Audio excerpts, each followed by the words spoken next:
ठीक आहे. FM second year mechanical आपण युनिट फर्स्ट कंप्लीट केलेलं आहे, त्याचे सम्स पण केलेले आहेत. आपले YouTube पॅरामीटर वगैरे त्याचे सम राहिले थोडेफार, त्यानंतर करू आपण direct chapter number second, unit number second चालू. युनिट नंबर सेकंड आपला आहे फ्लुइड फ्लो. तर तो पण सेम इक्वल मार्कला आहे, जेवढा फर्स्ट चॅप्टर आहे तेवढाच इक्वल मार्कला फ्लुइड फ्लो आहे. इम्पॉर्टंट चॅप्टर आहे, छोटा चॅप्टर आहे, इम्पॉर्टंट चॅप्टर आहे. ठीक आहे. डिस्चार्ज. डिस्चार्ज म्हणजे काय? Amount of fluid flowing per second. म्हणजे सपोज हा तुमचा काय आहे, एक पाईप आहे, या पाईप मधून मी इकडनं पाणी सोडले. फ्लुइड म्हणजे काय म्हटलेलं आपण? Liquid in motion. म्हणजे जे काही आपलं लिक्विड असेल, म्हणजे ऑइल असू दे, पाणी असू दे, केरोसिन असू दे, काही पण असू दे, जे एका साइडने इकडनं एंट्री येते, इकडनं सक्शन किंवा इकडनं सेक्शन 1 इकडनं एंटर होते आणि इकडनं सेक्शन 2 मधनं काय होते? एक्झिट होते. बरोबर? इकडनं एंट्री होती आणि इकडनं काय होते? एक्झिट होते. तर एक्झिटच्या वेळेस तुमच्या या पाईप मधून किती लिक्विड बाहेर पडत आहे त्याला तुम्ही काय म्हणणार? डिस्चार्ज. डिस्चार्ज म्हणजे काय? अमाउंट म्हणजे किती किती फ्लुइड पर सेकंदाला या पाईपच्या मधून बाहेर पडते. किती फ्लुइड पर सेकंदाला पाईपच्या मधून बाहेर पडते म्हणजेच काय? डिस्चार्ज. त्यालाच आपण दुसऱ्या पद्धतीने कसं म्हणू शकतो? Volume of fluid flowing per second. तर त्याचा फॉर्म्युला कसं काढणार आपण? डिस्चार्जला डिनोट कशाने करतात? कशाने त्याचा सिंबल काय? डिस्चार्जचा Q आहे. Q चा फॉर्म्युला काय झाला आपल्याला? Q म्हणजेच काय? डिस्चार्ज. त्याचा फॉर्म्युला काय? Area of pipe into velocity of fluid. Velocity आठवतंय का? फर्स्ट चॅप्टर मध्ये केलं आपण. वेलोसिटी म्हणजे काय होतं? Metre per second. Distance travel, किती डिस्टन्स कव्हर केले divided by time. Distance divided by time, velocity. मग डिस्टन्स युनिट काय असतं? डिस्टन्स आपण मोजतो मीटर मध्ये आणि टाइम आपण मोजतो सेकंड मध्ये. म्हणून वेलोसिटी युनिट काय झालं? Metre per second. ते मग डिस्चार्ज म्हणजे काय? Area of pipe into velocity of fluid. Area of pipe, pipe तुमचा कसा आहे? सर्क्युलर असेल तर सर्क्युलर एरिया घ्यायचा, रेक्टँग्युलर असेल तर रेक्टँग्युलर एरिया घ्यायचा. हा पाईप कसा घेतला आपण? इथे d दिले म्हणजे हा पाईप तुमचा कसा आहे? सर्क्युलर आहे. त्याचा डायमीटर काय आहे? d आहे. ते काय म्हणू शकतो? एरिया आणि वेलोसिटीचं सिंबल काय आहे? v. एरियाचा फॉर्म्युला काय असतो? π/4 इनटू डायमीटरचा स्क्वेअर आणि v चा काय? वेलोसिटी. मग तुमचा युनिट काय झालं? त्यानुसार झाला फॉर्म्युला. तुमचा काय? फॉर्म्युला. आणि आता तुमचं युनिट कसं काढणार? एरियाचं युनिट काय असतं? Metre square. FM मध्ये आपण सगळं कशामध्ये घेतोय? मीटर मध्ये घेतो. सॉम मध्ये सगळं कशामध्ये असतं? mm मध्ये असतं. मीटर स्क्वेअर आणि वेलोसिटीचं युनिट काय? Metre per second. आपण इकडे काढले वेलोसिटीचं युनिट. वेलोसिटीचा फॉर्म्युला काय आहे? Distance divided by time. Distance म्हणा किंवा डिस्प्लेसमेंट म्हणा, काही पण म्हणा. आता तात्पुरतं आपण समजून घेण्यासाठी काय मेन आपण फक्त काय युनिट काय आहे ते नाही. युनिट काय द्यायचं? Metre per second. मग वेलोसिटीचं युनिट लिहिलं मीटर पर सेकंड. मग काय झालं? मीटर स्क्वेअर इनटू मीटर काय झालं? Metre cube divided by second. हे तुमचं काय? डिस्चार्ज. डिस्चार्जचं युनिट काय? Metre cube per second. आणि डिस्चार्जचा फॉर्म्युला काय? एरिया इनटू वेलोसिटी म्हटलं तरी चालेल किंवा π/4 d स्क्वेअर इनटू v म्हटलं तरी चालेल. डिस्चार्ज म्हणजे काय? Amount of fluid flowing through the pipe. आता फर्स्ट पॉइंट आहे, लिहून घ्या वहीमध्ये, जसं आहे तसं.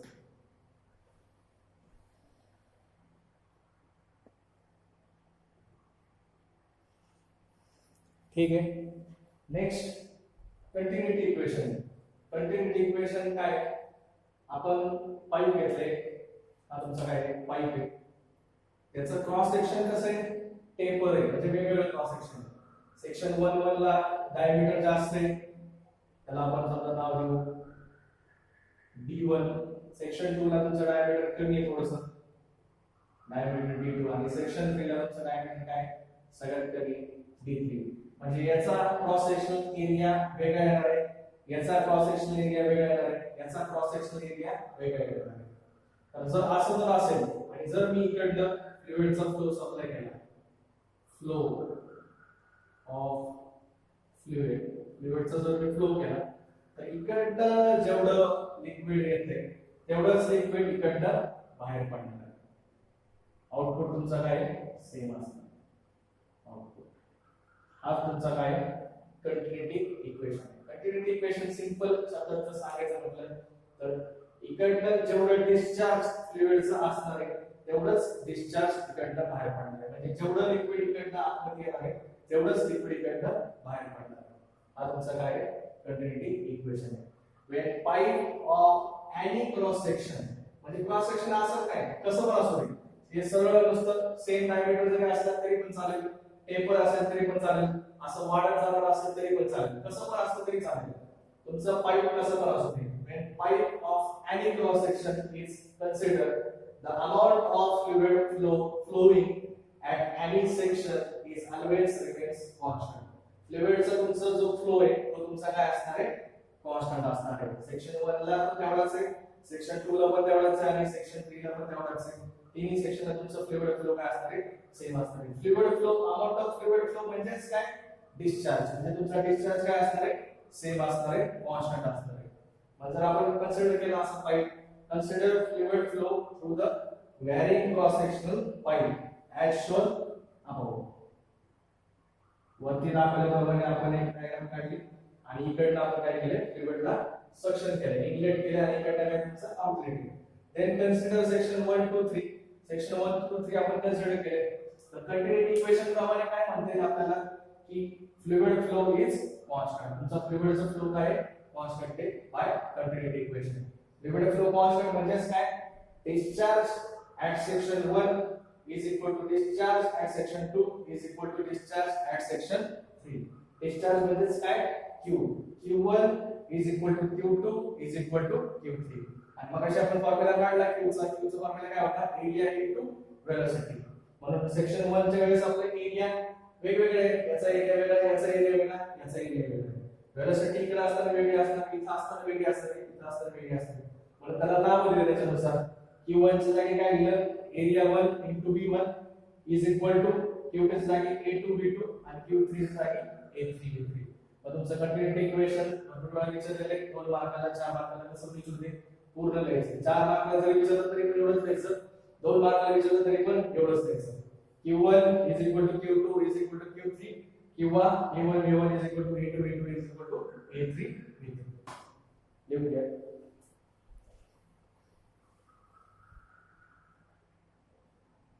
ठीक आहे. पुढचं टाइप्स ऑफ फ्लो.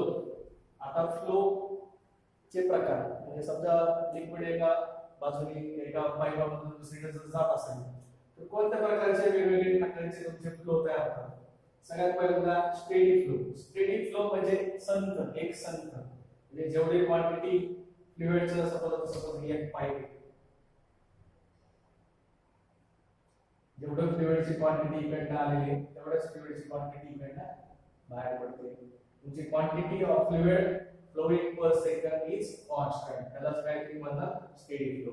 म्हणजे ज्या फ्लुइडची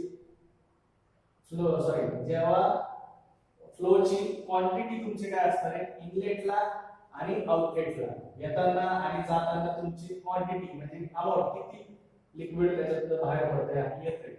ज्याचा जेवढं लिक्विड येताना असणार तेवढंच लिक्विड जर जाताना असेल तर त्याला काय म्हणतात तुम्ही स्टेडी फ्लो. अनस्टेडी फ्लो त्याच्या विरुद्ध, त्याच्या ऑपोजिट. फक्त काय करायचं याची डेफिनेशन कशी लिहिणार flow in which quantity of fluid flowing per second is, फक्त इथं शब्द काय येणार नॉट शब्द येणार, इथं मध्ये शब्द काय लागायचा not. Flow in which quantity of fluid flowing per second is not constant, then it is called as unsteady flow. Steady च्या exactly opposite unsteady. Uniform flow. Uniform म्हणजे कसं जेव्हा त्याची वेलोसिटी काय असणार आहे सेम असणार आहे, म्हणजे ज्याचा स्पीड ज्या स्पीडने लिक्विड येताना असणार आहे तेवढा स्पीड तुमचा जाताना असणार आहे. त्याला तुम्ही काय म्हणणार आहे युनिफॉर्म फ्लो. वेलोसिटी म्हणजे लक्षात ठेवण्यासाठी काय लक्षात ठेवा स्पीड. जेवढ्या ज्या स्पीडने फ्लुइड येताना असणार आहे इनलेटला जास्त जेवढा स्पीड फ्लुइडचा असणार तेवढाच तुमचं स्पीड जाताना जर असेल तर त्या फ्लोला तुम्ही काय म्हणणार uniform flow. A flow in which velocity of fluid at all section is constant, then it is called as uniform flow. Non-uniform flow त्याच्या exactly opposite. A flow in which velocity of fluid at all section is, इथे शब्द काय वापरतो मी? Not is not constant, then it is called as non-uniform flow.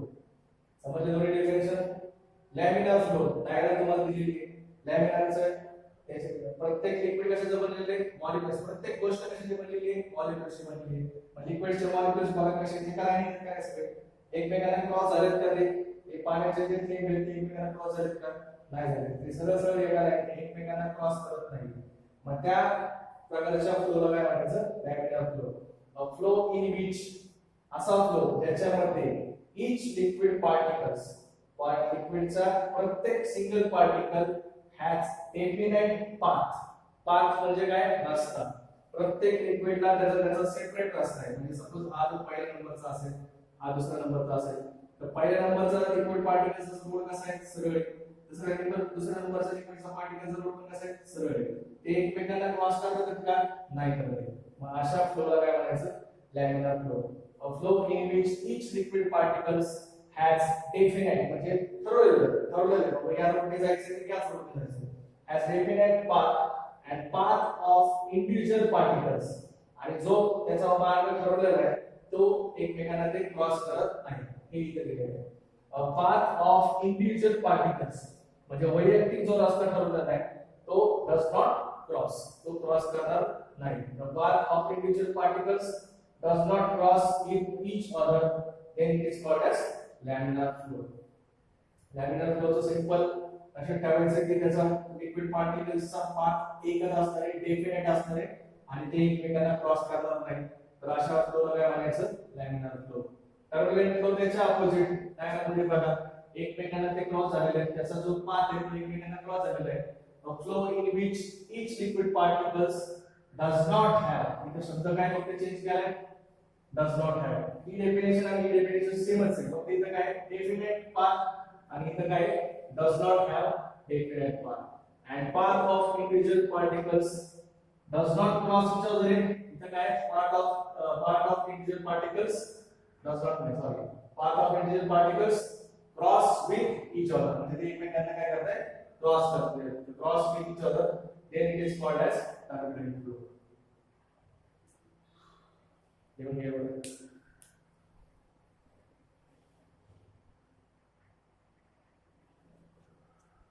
तिकडचं लिहून घ्या. A flow in which each liquid particles does not have definite path, म्हणजे त्याचा single separate असा वैयक्तिक रस्ता नाहीये. तो कुठून पण त्याचे पार्टिकल्स कुठून पण कुणाला पण धडकून जाऊ शकतात.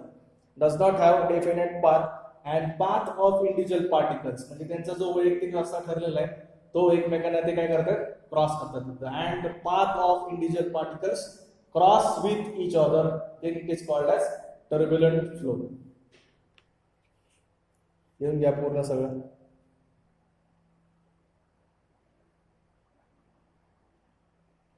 स्टॉप करत करत लिहून घ्या. डाउनलोड करा ते आणि स्टॉप करत करत लिहून घ्यायचं.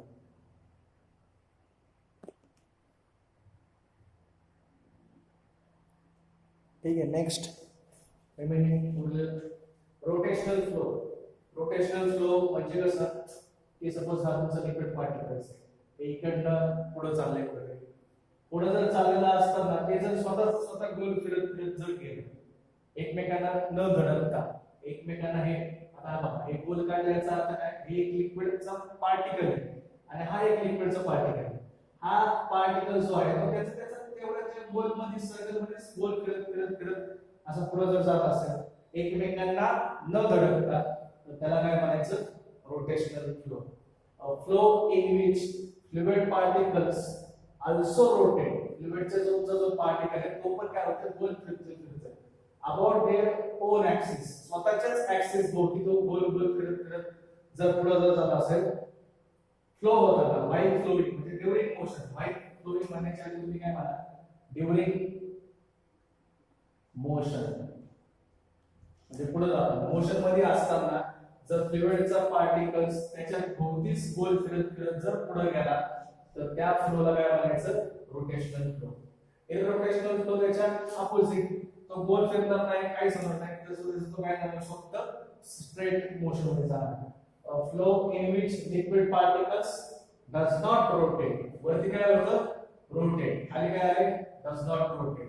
म्हणजे फक्त चेंज केवढा आहे एवढाच चेंज आहे. डज नॉट रोटेट शब्द लिहायचा, बाकी सगळं सगळं same. Flow in which liquid particles, liquid म्हणा किंवा फ्लुइड म्हणा, काही म्हणा फ्लुइडच करायचं.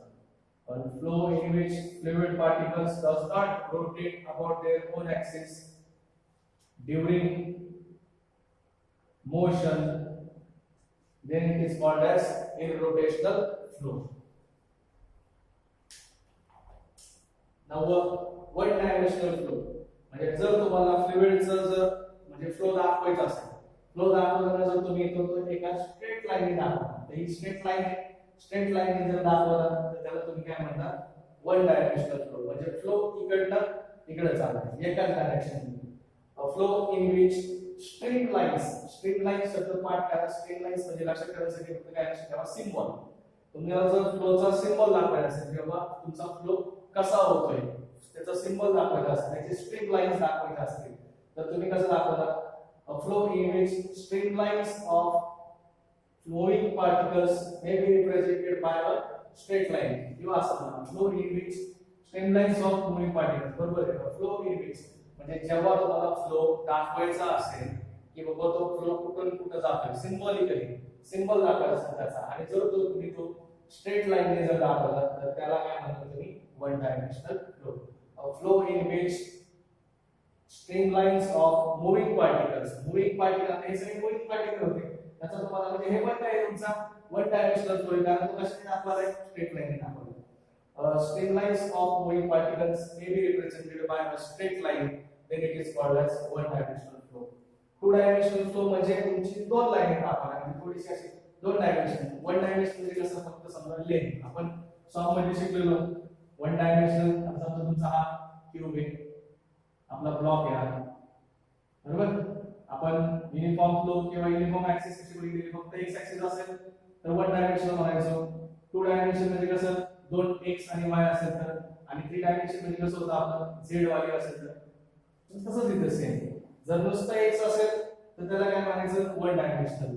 एक्स आणि वाय दोन्ही असेल तर त्याला म्हणायचं टू डायमेन्शनल, आणि जर तीन डायमेन्शन असेल तर एक्स वाय झेड तीन डायमेन्शन जर असेल तर त्याला म्हणायचं थ्री डायमेन्शनल.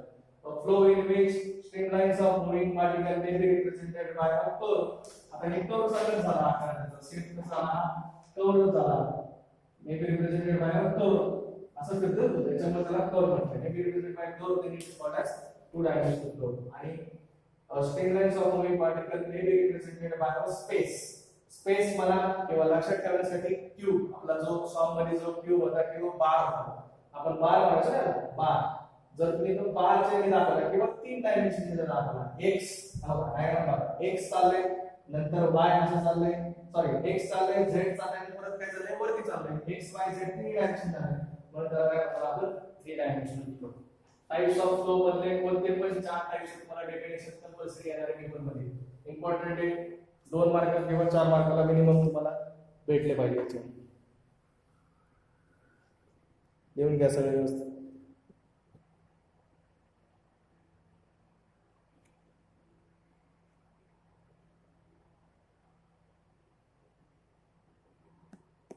दुसरी डेफिनेशन काय आहे इररोटेशनल फ्लोची. Flow in which fluid particle does not rotate about their own axis during motion then it is called as irrotational flow. ज्याची डायग्राम त्याच्या समोर काढा. ती बारची डायग्राम जी आहे ही जी बार